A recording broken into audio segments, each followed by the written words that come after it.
Coney Island is a place that's historically been known for its fun and sometimes crazy attractions. But back in the late 19th century, it was just Brighton Beach, where the upper class could stay in a nice hotel and enjoy the warm weather. And, well, the beach too. But soon, after a carousel and a seaside aquarium were built, Coney Island would develop to become a fun family attraction for a much wider range of people. Coney Island, the world's greatest fun frolic, with its beach miles long, all peppered with people, the place where merriment is king. At one point, Coney Island would be home to 3 competing major amusement parks: Luna Park, Dreamland, and Steeplechase Park.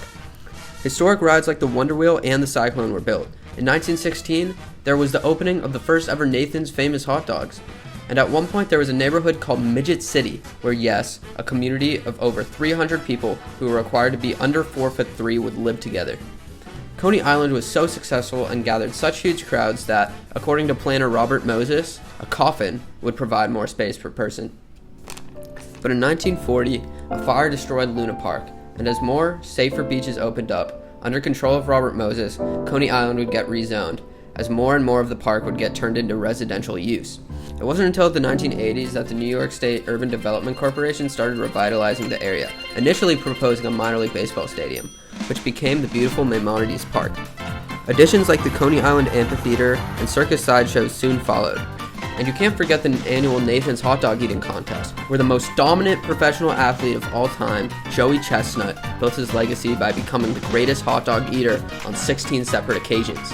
And although Coney Island may have not gotten to the point of where it was in its golden era, it still recovered to become one of the most visited tourist attractions outside of Manhattan. But all of these things are great summertime attractions. I arrived with a question: what is there to do during the wintertime?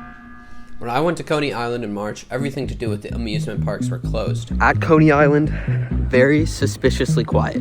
Like way quieter than it's Saturday. No doubt in my mind the place was dead, so I chose to go to the one spot where there were actually people. The original Nathan's Hot Dogs. Hot dog in hand, $6.50. Kind of a lot for a hot dog, but I did get the bacon chili cheese one, so. Oh my gosh, it's already falling apart.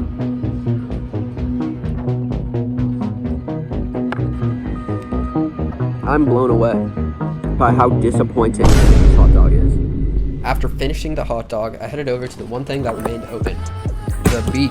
The very thing that got Coney Island to where it is today. I walked onto Paul Aletta Steeplechase Pier and actually saw some people, some who were admiring the view, and even some out fishing. After talking to the fishermen, which unfortunately the footage got deleted for, they said that they enjoyed being out this time of year, when there weren't as many tourists in town taking up the beach. But I was there for business, and to go in the water.